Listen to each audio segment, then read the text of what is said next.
제가 오늘은 어떤 설교를 할까? 매주마다 목사의 한편의 설교는 많은 생각, 또 기도, 또 시대, 또 상황, 조건, 여건 이런 거를 보면서 말씀을 선택합니다. 그러면서 교인들에게 평안이 있어야 되겠다. 오늘 설교 주제가 평안이 가득한 성령의 사람. 따라해 보셔요. 평안이 가득한 성령의 사람. 오늘 본문은 다윗의 시입니다. 다윗이 그 아들 압살롬이 반역을 일으켜가지고 좀 쿠데타를 일으켜가지고 도망을 갈 때 이 시를 쓴 시가 되겠습니다. 다윗은 위대한 이스라엘의 왕입니다. 그의 출발은 목자에서부터 출발을 해서 한나라의 왕이 됐으니까 입지전적인 대단한 인물입니다. 그리고 이 다윗은 정치 기반이 없었던 사람 중에 한 사람입니다. 그리고 그를 따르던 무리들은 어떤 분들입니까? 다윗은 자기 목숨도 부지하기가 힘든 상황에 있습니다. 그런 가운데 그를 따르던 무리들이 힘 있는 세상적인 권위 있는 사람들이 따르지 않았겠지요. 그들은 이런 사람들이었습니다. 사무엘상 22장 3절을 보면 환난당한 모든 자들이 다윗의 지지 세력이었고, 빚진 모든 자, 빚쟁이들, 그리고 마음이 원통한 사람들이 다 그 얘기로 모여들었습니다. 그는 그들의 우두머리 리더가 되었는데 그와 함께한 사람들이 약 400명 가량이었습니다. 이제 다윗의 정부 시작은 좀 떨어지는 분들이 그의 옆에 사람들입니다. 반면에 그의 아들 솔로몬의 그 주변 사람들은, 정치 세력은 다 실력 있는 세상적인 사람들이었어요. 이제 나중에는 완전히 판이 달라지게 되지 않습니까? 이 소외되고 어려운 사람들을 품어줄 수 있는 넓은 사람이었다면 그가 이 다음에 왕이 돼도 사람들을 사랑할 수 있는 사람이 되겠죠. 어떻게 보면 하나님이 그런 성품의 사람이었기 때문에 다윗을 좋아하지 않았을까, 그런 묵상도 해보게 됩니다. 다윗이 의지할 수 있는 대상은 없습니다. 정치인 한 사람도 없고, 경제인 한 사람도 없고, 그렇다고 해서 이렇게 큰 종교인, 무슨 대표회장, 총회장, 그런 사람도 없는 사람입니다. 그래서 다윗은 하나님만을 의지할 수밖에 없었습니다. 다윗이 하나님만을 붙드는 하나의 신앙 훈련이 되었습니다. 결국 하나님께서는 다윗에게 기름을 부으시고 그리고 그를 쓰시는 것입니다. 다윗이 헤브론에서 유다에서 3번씩이나 이렇게 임직식을 했어요. 왜냐하면 사람들 보는 데서 기름을 부었다는 말입니다. 사무엘상 2장 4절 5장 3절에 보면 유다 사람들이 와서 다윗에게 기름을 부어 유다 족속의 왕으로 삼았더라. 사람들 보는 데서 임직식을 한 거예요. 또 이에 이스라엘 모든 장로가 헤브론에 이르러 왕에게 나오매 다윗 왕이 헤브론에서 여호와의 앞에 그들과 언약을 맺으며 그들이 다윗에게 기름을 부어 이스라엘의 뭐로 삼았다? 왕으로 삼았다.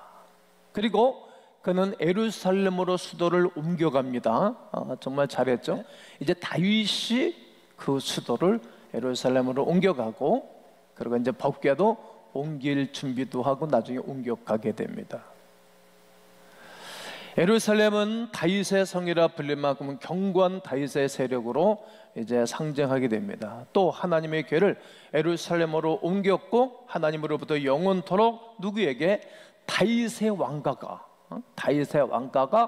영원할 것이라고, 네 후손들이 영원할 것이라는 약속도 받습니다. 얼마나 행복했겠어요. 아무런 세력이 없었던 다윗은 하나님께로부터 인정을 받고 견고한 왕권을 확립하게 됩니다. 사무엘하 7장 14절과 16절 보면 나는 그에게 아버지가 되고, 하나님 직접 말씀하시는 것입니다. 난 너에게 아버지가 되겠다. 그는 내게 아들이 되리니.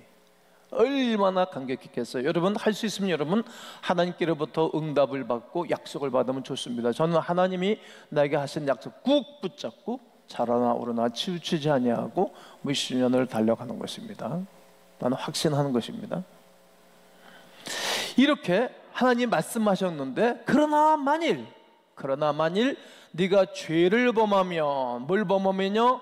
죄를 범하면 내가 사람의 매와 인생의 채찍으로 너를 다스리겠다. 한번 쏴주셔야 되겠는데, 보면 내가 너를 인생의 채찍과 막대기로 너를 징계하려니와. 그러니까 여러분, 사람이 다가와서 나를 괴롭게 하는 거예요. 또 내가 네 앞에서 물러가기엔 사울왕에서, 사울왕이 막 교만하고 하나님 막 말씀버리고 백성들을 우습게 대하니까 하나님이 사울 왕위에 있는 그 왕을 누구에게로 빼앗아 왔어요? 다윗에게 빼앗아 줬어요. 그에게서 빼앗지는 아니할 거다. 이제 사울 왕에게 있는 왕권을 뺏어서 다윗에게 줬는데, 그렇게 한 것처럼은 하지 않겠다. 그러니까 다윗에게 아주 보장을 해준 거야. 따라해보세요. 보장받았다. 하나님이 보장해 주듯이 약속을 쿡 도장을 찍어주신 것입니다. 그런데 다윗이 통일왕국을 이루고 막 엄청난 전리품으로 나라가 부흥해지고 힘이 있었을 때에, 한가했을 때에 다윗이 어리석은 죄를 짓습니다. 자기 관리에 실수를 하게 됩니다. 어떤 거지요? 우리아의 아내 밧사바를 자기 아내로 취해버리는 일입니다. 그리고 그의 남편 우리아는 장군이었는데 말이에요. 그를 휴가를 보내고 잠자리를 하지 않으니까 그가 최전방에 전쟁터에 내보내고 군사들을 쫙 빼버렸어요. 그러니까 화산에 맞아 죽을 수밖에 없는 거죠. 이렇게 다윗이 이렇게 미혹을 받으니까 막 정직하고 믿음있던 다윗일지라도 한 방에 무너지는 것입니다. 이 사건은 다윗의 입지를 전체적으로 흔들어버리는 결과를 낳습니다. 하나님께로부터 징계가 온 것입니다. 사무엘하 12장 10절에 이제 네가 나를 업신여기고, 이제 다윗이 죄를 진 것은 하나님을 업신여긴 거다, 이렇게 말씀하시는 거예요. 다윗의 큰 아들이었던 암논이 배다른 형제 압살롬의 여동생을 아주 교묘하게 해서 겁탈을 하게 됩니다. 이게 이종사촌 간에. 그러니까 아버지가 음란한 죄를 지으니까 그 피가 아들에게 갔고, 아들이 자기 이복 누이를 겁탈을 한 거예요. 이 일이 있을 때 아버지 다윗이 불러다가, 야, 이 녀석아, 어떻게 네가 이런 일을 할 수 있느냐, 짐승 같은 녀석아, 너 잘못했다고 사과를 빌고 형제지간에도 잘못했다고 그러라, 이렇게 시비를 가려줘야 되는데 아버지가 가만히 있는 거예요. 왜? 지도 그렇게 살았는데 아버지 입장에서 자기도 그렇게 살았으니까 새끼들이 이렇게 살 게 마땅하지, 부끄럽겠지. 그래도 부끄러워서도 아이들을 앉혀놓고, 야, 이건 다 네 애비 잘못이다, 내가 잘못했다. 그리고 우리가 하나님 앞에 회개의 번제물을 드리고 하나님 앞에 회개하자 해야 되는데 가만히 있는 거예요. 시비를 가려주지 않았습니다. 이것은 압살롬에게 있어 엄청난 배신감이고 상처가 된 것입니다. 그러면서 그때 압살롬은 마음으로 칼을 가놓은 거예요. 몇 년 동안? 11년 동안. 밧세바의 친할아버지였으며 다윗의 모사였던 아히도벨을 찾아가서, 아주 지혜로운 사람인데 이 얘기를 하니까 자기의 손녀잖아요. 예? 자기의 손녀니까 마음이 기분 나빴는데 다윗 왕이 가만히 있었거든. 그러니까 누구에게? 압살롬 편에 딱 서주는 거예요. 압살롬 편에 딱 서줘가지고, 워낙 머리가 좋고 이 모사꾼이니까 말입니다, 언론 플레이를 하는 거예요. 사람들을 모아주는 것입니다. 그리고 자신의 손녀와 간통한 다윗에게 악감정이 있었기 때문입니다. 또한 그 일로 백성들의 민심이 이제는 다윗에게서 떠나 누구에게로 가는 것입니까? 압살롬에게로 가는 거예요. 인간은 영원한 힘이 없는 거예요. 늙으면 힘이 없는 거예요. 육적인 힘도 없고 지식도 떨어지는 거예요. 심이 다 입에서 나와가지고 말입니다. 예, 쓰잘데기 없는 얘기를 하고 살죠. 그래서 나이가 먹을수록 입을 닫고 봉투를 열어야 인기가 있는 것입니다. 막 그러는 가운데 다윗이 이제 봉변을 당하는데 이제 갑자기 구테타를 일으켜가지고 말입니다. 애를 살면서 쫓아내는 거예요. 그리고 여인들이 쓰는 면사포를 뒤집어 쓰고 피난을 가는 거예요. 피난 갈 때 얼마나 다윗의 마음이 아프고 부끄럽고 창피하고 그랬겠어요. 요즘 말로 청년들 말하면 쪽팔리는 거지. 개망신이잖아요. 그리고 사무엘하를 읽게 되지만 급변하는 상황이 쫙 기록하고 있어요. 그리고 압살롬이 얼마나 못되는 게, 이게 머리가 곱슬머리였는데 머리가 좋고 아주 뭐 몸도 건강하고 아주 묘리하게 있고 지혜가 있잖아요. 근데 그 아버지 왕의 여자들 다 겁탈을 하는 거예요. 야, 어떻게 짐승같이 이럴 수가 있는가. 그리고 어디에 백주에 낮에 성전에서는 못된 짓을 했어요. 일부러 이렇게 사는 거예요. 이 소식이 다윗에게 다 가는 거예요. 막 그러면서 다윗은 깊이 회개했겠죠. 그게 다윗의 아름다움입니다. 이런 상황이 손에 땀이 흘릴 정도로 긴장 상태가 사무엘서에 기록하고 있습니다. 다윗이 하나님께 인정받고 이스라엘의 왕이 되었다가 밧세바의 사건으로 징계를 받고, 그리고 그 후폭풍은 아들과의 싸움으로 이어진 거예요. 아들이 인생의 채찍이 되어가지고 돌아온 것입니다. 위대한 낭으로 불리는 다윗의 인생, 여러분 부러우십니까? 그는 왕이었지만 기반이 없으므로 늘 긴장과 도망의 연속이었습니다. 자기 옆에 국회의원들이 쫙 포진되어 있으면 도망가지 않았겠죠. 그런데 그게 없으니까 하루아침에 무너지는 거예요. 도망을 갔습니다. 심지어 그의 실수와 죄악은 더 많은 대적을 낳게 되었습니다. 골리앗, 사울왕, 미갈, 압살롬, 이런 사람들이 계속 자기의 비유를 상하게 하고 어렵게 하고 대적자로 하나님이 붙여놓은 것입니다. 그런데 성도 여러분, 시끄럽고 안전이라고는 찾아볼 수 없는 다윗은 평안을 찾기를 시작하는 거예요. 아프다가. 이게 오늘의 메시지입니다. 허점투성이라는 것을 그는 부정하지 않습니다. 그러나 그러한 실수와 잘못 뒤에 또다시 똑같은 죄를 짓거나 똑같은 실수를 하지 않는 것이 다윗의 위대성입니다. 사람들은 이런 한 가지 실수를 하고 난 다음에 이 똑같은 실수를 하지 않으해야 그 사람이 성숙하는 것입니다. 똑같은 실수를 하면 그 사람은 소망이 없습니다. 결단을 했겠죠.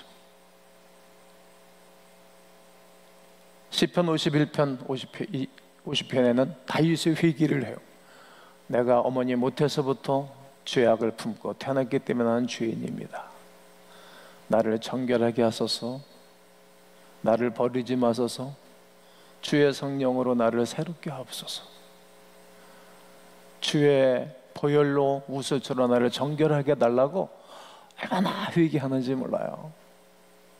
그리고 다시는 똑같은 죄와 똑같은 실수를 하지 않냐는 것이 다윗의 위대성입니다.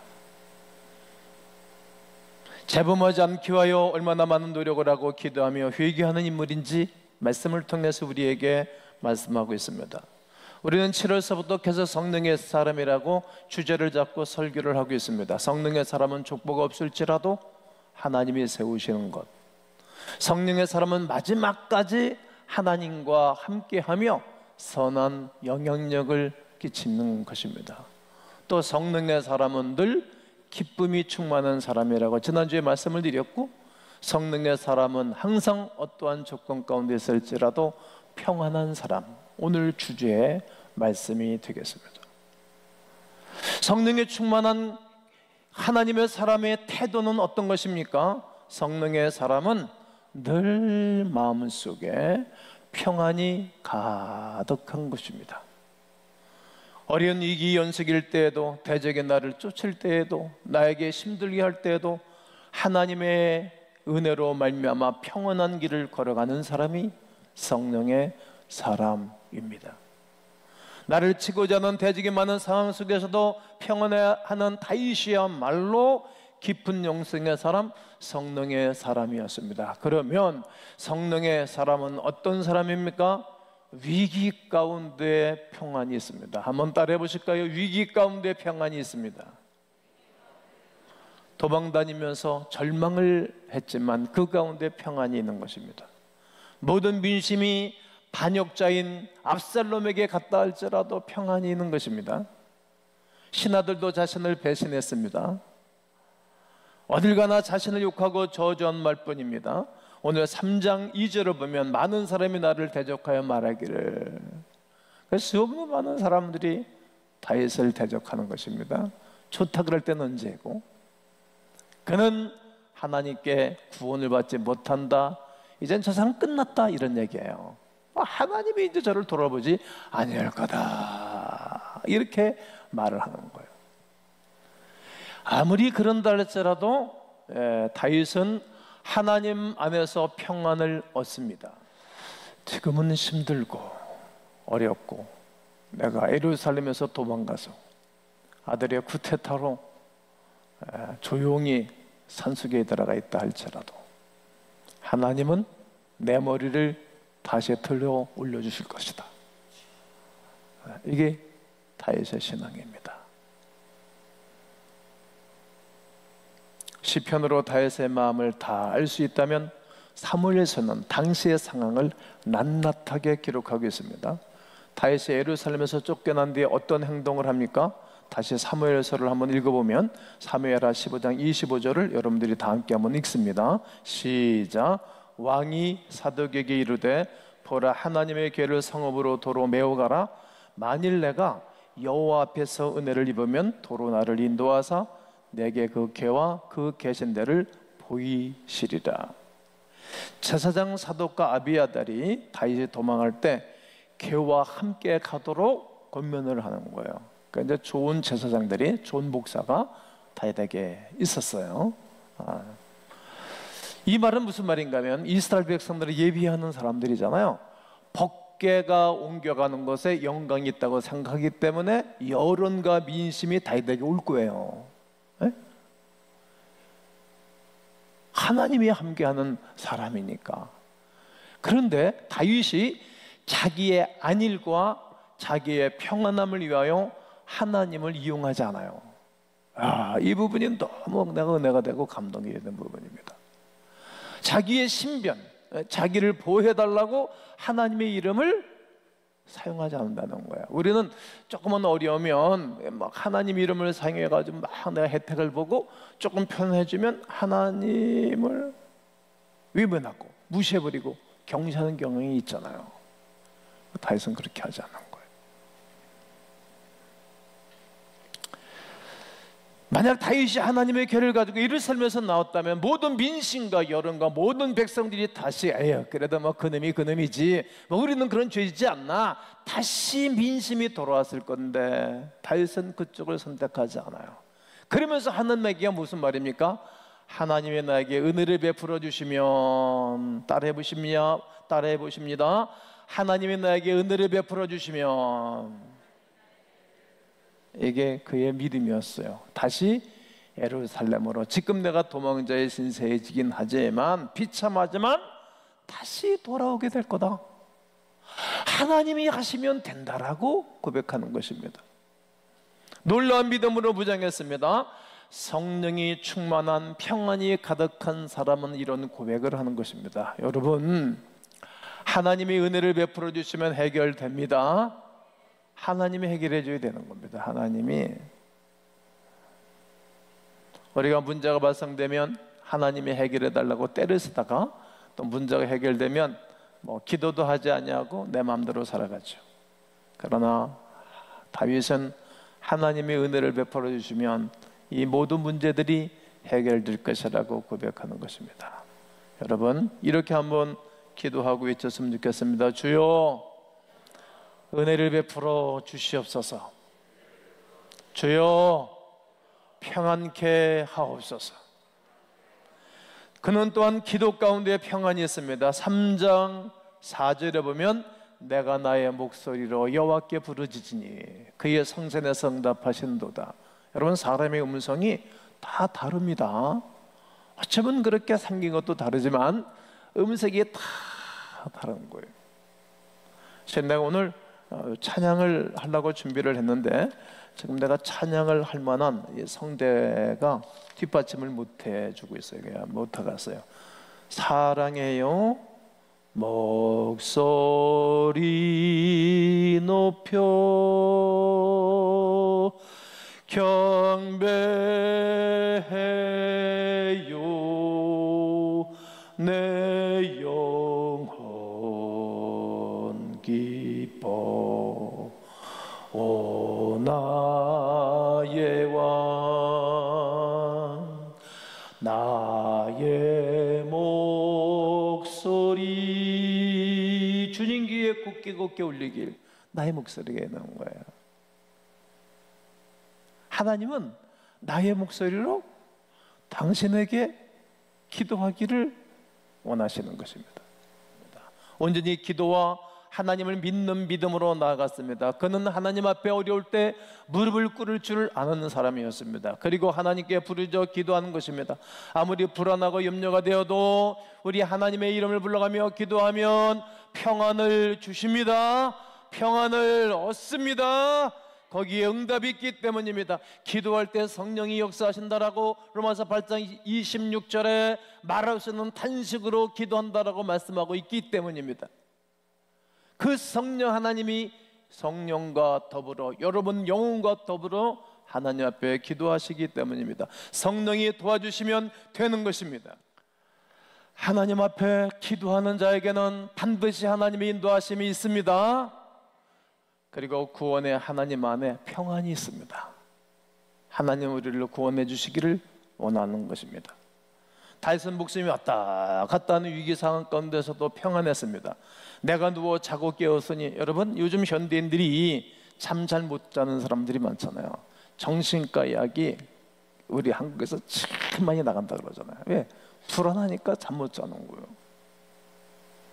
내가 누워서 자고 깨었으니 내가 여호와께서 북드심이라. 그는 피난 가고 도망가는 가운데도 잠잤다는 거예요. 천만이 나를 에워싸 진친다 해도 막 모든 사람들이 자기를 욕하고 공격하는 거예요. 백성들 민심까지도. 나는 그러나 뭐하지 아니하리로다, 두려워하지 아니하리로다. 할렐루야. 여러분, 아무리 어렵고 힘들어도 두려워하지 아니하는 것입니다. 누가? 하나님이 구원해 주실 것이기 때문에 두려움 없는 것입니다. 구원은 사람의 말이 있는 것이 아니고 오직 하나님께 있는 것이기 때문입니다. 성도는 이러한 평안을 누리셔야 됩니다. 이런 평안이 없으면 어떤 이가 누구를 의지하겠습니까? 여러분, 집안에서는 남편이 강하고 잘 돼야 아내와 자녀가 평안한 거예요. 그러니까 집안에서는 아버지를, 남편을 훅 띄워놔야 돼요. 회사에서는 사장님이 잘 돼야, 평안해야 직원들이 평안한 거예요. 교회는 목사가 평안해야 교인들이 평안한 거예요. 목사가 당당하고 힘이 있어야 교인들이 그 안에서 주소 얻는 은혜가 있고 혜택이 있는 것입니다. 여러분, 위기 가운데 평안이 있습니다. 기도 가운데 평안이 있습니다. 구원의 하나님 안에 평안이 있습니다. 난 이 주 우리 주 예수 그리스도의 거룩한 은혜가 오늘 여러분에게 임하셔서 평안케 하시는 은혜가 있기를 주 예수의 이름으로 축원합니다.